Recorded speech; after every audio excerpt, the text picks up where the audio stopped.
Hello, my name is Matthew Zarder. I'm the lead accountant for Cloud CFO. And this little mini course is specifically for folks who have been in business for a couple of years, are making strong revenues, and are having trouble getting through underwriting to get bank capital. The problem is that getting a bank to lend to you when you own your own company is much harder than if you just had a job. And this is true even if you're pulling in 30 grand, 50K, 100 grand a month. And while this doesn't really make much sense on the surface, when you consider the goal of underwriting, things start to become a little bit more clear. From the bank's perspective, the goal of underwriting is to minimize the risk of the bank making a bad loan and losing money. And that bank is not going to take any real risk on you. They know just how risky small business is, regardless of how much revenue you're generating. So it then becomes your job to prove to the bank that you can repay the loan through documentation, ratios, and credit. And if you get these three elements correct, you greatly increase the chances of getting the funding that you need. Let's dive into the differences in documentation between a business owner and somebody who is just an employee.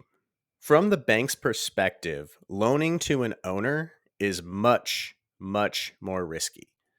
And the reason for that is that 9 out of 10 businesses go out of business by year 10. Whereas on the employee side, even in the worst of recessions, 20% unemployment would be catastrophic to our economy.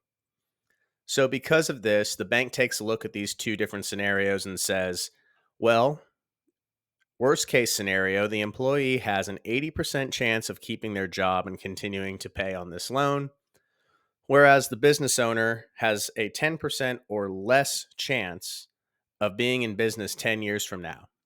And this becomes especially important when you're talking about longer term loans like a mortgage. If 90% of business owners default within the first 10 years of a 30-year loan, the bank is not going to stay in business very long making those kinds of loans. So the documentation requirements then become much more stringent on the owner. Whereas an employee really just has to show a W 2 and a couple of pay stubs to prove their income, the owner has to come up with tax returns, income statements, balance sheets, W 2s, officer wages reports, and bank statements to back up all the accounting records that we just went over. The next thing that we need to consider is ratios. And there are really just two main ratios that we're talking about here. One is the debt to income ratio, and the other one is the loan to value ratio. And that's specific to collateralized loans such as mortgages or heavy equipment loans for small businesses. The debt to income ratio is just a measure of your ability to make your payments every month. And it's as simple as taking the monthly debt payments to service your debt and dividing it by the gross monthly income. The loan to value ratio is a measure of the value of the collateral versus the amount of the loan. So that would be the loan amount divided by the value of the collateral, such as, say, a single family home. So, depending on the type of lender that you have, there's different underwriting criteria for both of these ratios. You could have lenders that may require 20% all the way up to 50% debt to income ratio, or depending on the type of collateral that you're lending on, you may find that some banks will do a 70% LTV, 80% LTV. If you hear those terms, you know they're talking about loan to value. And in simpler terms, really what we're just talking about is how much of that asset, of that purchase price, is the bank going to cover. So if you hear 80% LTV, that simply just means that the bank is going to cover 80% with the loan, and you are responsible for coming up with the 20% down in order to make the asset purchase. Now, a common misconception, especially for small business owners who are pretty new to this process, is that these things are fixed, right? Like you may go to a lender and go through the pre-qualification process, and your lender may say, you're not really qualifying on the debt to income, or this isn't really a good asset for us to collateralize because you don't have enough money down, you don't qualify on the LTV. and you just walk away dejected thinking, oh, well, there's nothing I can do about it. My lender said no. When in fact, there is quite a bit that you do have control over in these areas. Specifically to the debt to income ratio, you can control this figure by paying off or refinancing existing debt. And you also have control of this by finding lenders who have debt to income requirements that align with your borrowing profile. We'll dive into what a borrowing profile is here shortly.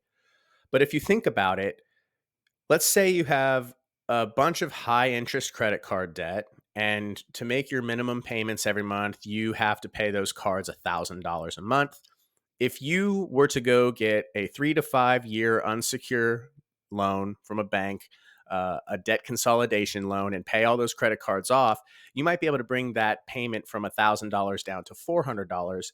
And now you have a better debt to income ratio that's in your favor and makes you appear less risky to the bank. So that is one way that you can control that figure. You can control the loan to value figure simply by making sure that you're not asking for too much money in relation to the asset that you're trying to buy. You don't over leverage yourself. You either put more money down up front if you have the cash, or you shop for assets that you know are within your means to make those payments each month. Don't overborrow. And when it comes time to do the applications, as a self employed person, you must prove these ratios to the bank by using your accounting records. The third element in this diagram is credit. And while diving into credit counseling is certainly beyond the scope of this conversation, we do touch on it here because it is an important part of the process. There are two types of credit that we're talking about. One is personal credit, and the other is business credit. Personal credit, you are likely already very familiar with this. This is your Vantage score for consumer credit, such as what you would find on sites like Credit Karma, or your FICO 8 score, specifically when you're shopping for a mortgage. And just as a side note, note that mortgage shopping, especially for your own personal residence, will almost always be tied to your personal credit score. Now, business credit is an interesting avenue that should be explored that a lot of people don't think about. And this is more important if you're specifically looking for business lines of credit or equipment loans for small business assets. And there's two ways to accomplish this: through relationship banking and a paydex score. The quickest way to money is through the relationship banking. And what I mean by relationship banking is choosing a bank in order to open up deposit accounts with that are credit friendly towards businesses.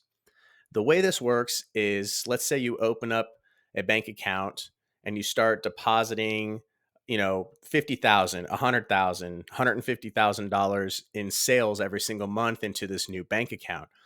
Eventually they're going to start looking at your deposits and say, this guy can qualify for some of our credit products. And they may start reaching out to you without you even asking and saying, hey, we've got this $50,000 line of credit, or this corporate credit card with a high limit, or a $100,000 line of credit.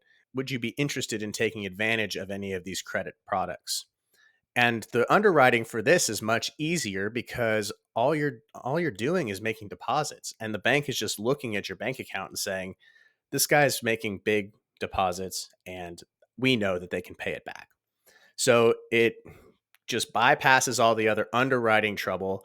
They're just looking at that money that you're putting into the bank. So it makes sense to consider this, especially up front, because you're going to have to deposit this money somewhere anyway. You might as well set yourself up to have access to more relationship banking credit down the line by choosing a bank who is friendly to extending businesses lines of credit in this manner. Now, the Paydex score is more like, a Credit Karma score, but for your business. And it is important for long-term universal credit access. And diving deep on how to establish this is not really part of this presentation, but you can punch this right into YouTube, and there's a bunch of different videos that are going to pop up that show you how to do this. Another important note is that if you use business credit, it actually helps your personal credit score. It's actually very common for small business owners to use their personal credit cards to fund business expenses. And I bet some of you watching this presentation have done this. You might use a Chase Southwest rewards card and swipe it every time you have to go get gas, that gas is actually a business expense, but you want to get the points. So you swipe it and on your personal credit card, and then you end up using the business funds to pay down that credit card. It's very, very common practice. The problem with this is when you go to get bigger funding amounts and they look at your personal credit, your utilization, which is the amount of personal credit that you're actually using, is a huge factor in your credit worthiness and your credit score and your credit report. Okay. And banks look at this stuff. So I think the current consensus is that you want to keep your utilization under 30%. So if you're swiping all these business expenses and, let's say halfway through the cycle of the month when the credit is reported to the credit reporting agencies, you're sitting at a 50% utilization or a 60% utilization before you pay that card down, you have a negative effect on your credit score just by that alone, because your utilization is so important. So if you were to shift those business expenses over to a business credit, that does not affect your personal utilization. So that stuff doesn't show up. It's not tied to your social security number. It's tied to your tax identification number of your business. And in that way, you can free up all of your credit on your personal credit side and really have a low utilization by employing business credit for business expenses, which really makes more sense in the long run anyway. It's how you should be doing it. It just, a lot of people have credit cards. They're easier to get on the personal side than they are on the business side. So establishing business credit takes more time and planning. And that's why most people don't do it this way. But if you can, you should. So putting these three things together, documentation, ratios, and credit, Cloud CFO has come up with what we call the two levers framework to get this to work in real life. And the whole point of the two levers framework is to let you know that you have more control over all of these things than you think. Think of these levers as two levers on a desk that you can, alter yourself. You have control over these levers in order to increase the chances that you're going to get the funding that you need. So, lever one is what you have to get together first. This is everything in this column goes towards building your borrowing profile, which is super important. In lever one for accounting, we have your backlogged accounting, which means if you haven't done your books in a couple of years, you got to get that up to date. And then you roll that right into your current accounting, meaning that you either do the bookkeeping yourself or you hire a bookkeeper to keep up with this every single month. You do your backlogged tax returns. If you haven't filed in a couple of years, no bank is really going to mess with you unless you're current with the IRS. So you have to get that done first. And then once you have all of this stuff in place and you have accurate accounting records and an accounting system, you can then start working on cash flow improvement, reading your reports every month, making informed business decisions, creating a more profitable company, increasing revenue, decreasing expenses, decreasing your reliance on short-term debt such as credit cards, implementing budgeting. Okay. All of these things are going to get you to the goal that you and the banker actually share. And that is a profitable company that's going to be around for 10 plus years and beat the statistics. That's the goal. And then you want to work on bank statement retention. That's just a fancy way of saying keep your bank statements centralized in a folder, because when you do go to start applying, the bankers are going to want that backup, because anybody can make up an accounting statement, within reason, but they want to know, like, okay, do the bank accounts support the reports, the income statements, the balance sheets that this guy is giving us? They're going to ask for it. So you might as well start centralizing it into a folder on your computer or on a cloud service such as Dropbox or something for easy access later. Simultaneously, you should be doing the credit work, again, getting your utilization down, employing the strategies that you can find out on YouTube, jumping into just traditional credit counseling. That's going to be important as well, because they want to make sure that you got a good enough credit score to get not only an approval decision, but the best rates possible, because the rates that you're lent at depend largely on your credit profile. And all of these things together it just makes up what we call your borrowing profile.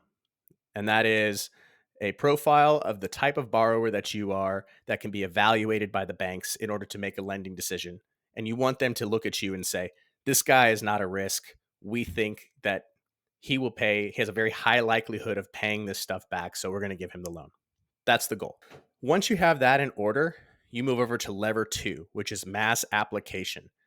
And we put this separately because so many times we come across clients who have their borrowing profile together and then they go and they apply at the bank of their choice, which is usually who they've been banking with for, I don't know, they open their first savings account when they're 10 years old there, and they get a rejection letter. They don't get approved and they just quit. They're like, I'm not credit worthy. I'm not ready to borrow this amount of money. That's not true. Okay. There are so many different types of lenders out there, each with different risk tolerances, each with different underwriting criteria. It then becomes your job to mass apply to all these different types of lenders. And what you're trying to do here is just match up your borrowing profile with a lender who has the risk tolerance and the underwriting policies that match up with your borrowing profile. That's the game.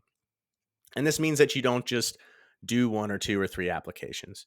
You have to understand that there are big national banks, small regional banks, big credit unions, small regional credit unions, bank statement lenders, deposit lenders, SBA, fintech lenders, and it's just a whole world of different types of lenders out there. And so once you understand how big that world really is, then you understand, oh, I probably need to be putting 10, 20, 30, 50 applications out there in order to increase my chances to getting the type of capital that I'm looking for. So don't stop at just the bank that you've always banked at. That's the main takeaway here. And this is just a little diagram for how the two levers framework actually is done in real life. In the bottom center there, you've got your borrowing profile, which is made up of all of your accurate tax returns, income statement, balance sheet, W-2, bank statements, officer wages reports. And you're just sending applications out to national banks, regional banks, credit unions, regional credit unions, statement lenders, SBA, fintech lenders, asset lenders, on and on and on. And I put 30 days here because specifically when we're talking about mortgages, the first time that you apply for a mortgage and that lender runs your credit score, the time starts ticking and you have 30 days to where your credit score is frozen, at least when it comes to credit pulls. So, under normal circumstances, a lender pulling your credit will negatively affect your credit report and your credit score. But if you're going for a mortgage, once the system sees that you've applied for one mortgage, it's like, okay, freeze. You got 30 days to apply as many times as you can with as many different lenders without adversely affecting your credit report. So, you should just know that within those 30 days, apply as much as possible. So let's take a look a little bit deeper on how to do this step by step. Again, first, we're going to be focusing on the first lever, which is accounting. But you need to build your borrowing profile 3 months out before you make your first application. And so, what this means is you need to go through this list and see any of these things that apply to you and start working on getting them complete. So, for example, clean up your backlogged accounting. If you haven't done your books in a couple of years, you need to start that process. And you can either learn how to do your own bookkeeping, which does take time and effort, but it's not impossible. It's not terribly difficult. You can do it, but need to set aside time to actually get that done. Or you need to consider hiring a bookkeeper. A note here, a lot of people will just assume, well, a CPA can do that, right? And that's true, but they're much more expensive. You do not want to be paying CPA rates for bookkeeping jobs. So get yourself a good bookkeeper or learn how to do it yourself and knock it out. Once that's done, you need to file your back taxes. And this is where you would hire a CPA, or if you want to save a little bit of money, you can hire an EA, which stands for enrolled agent. And an enrolled agent is somebody who has a license from the IRS, and they're authorized to not only file tax returns, but also represent taxpayers through audits and in the IRS administrative courts. And they're typically cheaper than a CPA. Then you want to make sure that you get on a monthly bookkeeping plan. And this is important because as you start the application process, it usually is going to take more than just 1 month to get done, right? It takes some time, usually a few months at the very least. And what's going to happen is if you are in discussion with a lender and a month goes by, on the first of the next month, they're going to come back and say, okay, it's now October and we need your September books. So can you go ahead and send us your most recent income statement and balance sheet?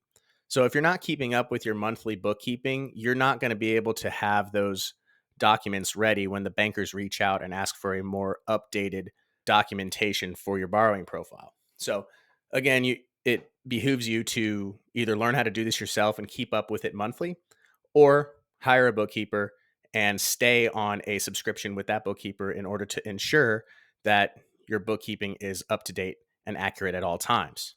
Next, you need to read and act on your accounting reports every single month. You're throwing money away if you're not making decisions based on your accounting reports. Okay. You need to read your income statement, your balance sheet, and understand it every single month, and then start maximizing your revenue and cutting expenses and running a more efficient operation and a more profitable company. And this is something that you and you alone can do because you're in the driver's seat of your company. A good way to do this is to implement a budget once this stuff is all set up. My personal opinion, the best budgeting system on the market today that I think is called Profit First. It's a system developed by Mike Michalowski. You can get his book on Amazon. I don't get anything out of like plugging that. Honestly, no one's paying me to say that. I've just read that book and implemented it for my company. And I always suggest it to my clients because it works. It's a very, very good, simple way to implement budgeting in a very easy way that is really not as painful as it can be. Next, you want to pull your credit score and begin working on it because that is going to affect an approval decision and also your interest rate. And you can hop on YouTube, learn how to game the credit system and build your credit up, 10, 20, 50, 100 points in a few months by using a combination of strategies you can find on YouTube and monitoring your credit with Credit Karma. As you're doing all of this work, you're going to be generating documentation and reports, which is the meat of your borrowing profile. So as you're generating these reports, keep your tax returns, your accounting reports, your bank statements, and your credit reports all in a centralized file for easy access. That way, when it comes time to actually start sending out applications, you have everything organized, and all you have to do is just copy those files and paste them over along with the application for each bank and get into the rhythm of mass application. That's going to make that much simpler than scrambling through your email or scrambling through your accounting software, or scrambling through physical file folders to find this stuff. You don't need to do that. Just get yourself organized up front. You're going to save a lot of time and headache later. And lastly, understand your ratios. We went over the ratios that the underwriters are looking for. You can do some research on the lenders that you're going to be applying for and find out what their underwriting criteria is, and use your accounting reports, use your W-2s, use your last year's tax returns to figure out and estimate what your ratio is going to be. That way, when the time comes to start applying, you can be relatively confident that you can find somebody that has the underwriting criteria that matches what your ratios are because you know exactly what they are. So be prepared. The next step is mass application. That's the second lever. So you've got your borrowing profile up to date. You know your ratios. You're ready to rock. One thing that you should know going into it is that if you are going for business credit, you should actually start building the relationship banking as soon as possible. So find the lenders that are predisposed to extending relationship credit to businesses and move your accounts over there. If that means changing banks, that means changing banks. You're going to be depositing the sales and the revenue somewhere anyway. Again, I reiterate, it makes sense to consider depositing them somewhere that's going to give you easier access to the business capital that you need later. So, my 2 cents on it. It's pretty important. You should make that decision now. So, it's also a good idea to begin building the Paydex score at the same time because these processes take 6 months at least, and they should be started at least at the same time as you begin building your borrowing profile just to save you time in the long run. Now, for consumer credit or mortgage, as soon as you have your borrowing profile complete, just begin applying with as many lenders of various types as you can. The more, the better. Remember the 30-day rule regarding personal credit. Your credit report is frozen once that first application goes in, and you got 30 days. Hit the ground running, knock out as many applications as you can. Here are my final thoughts on the matter. This is going to take some time. This is not something that you're going to be able to just knock out tomorrow. Realistically, it's a 3 to 6 months process, but it's worth it long term. As a business owner, you need to learn to start looking in long time frames. So, this process is going to greatly increase your chances of getting the capital that you're looking for. But as an added benefit, it's also going to get you tax compliant and it will improve your business. And the reason for that is that every stakeholder in your business, whether that's the IRS, the bank, or you, they all want the same things. They want a profitable, growing company that's going to be around for the long haul and beat the odds. They want you around for 10 years. You want to be around for 20 years.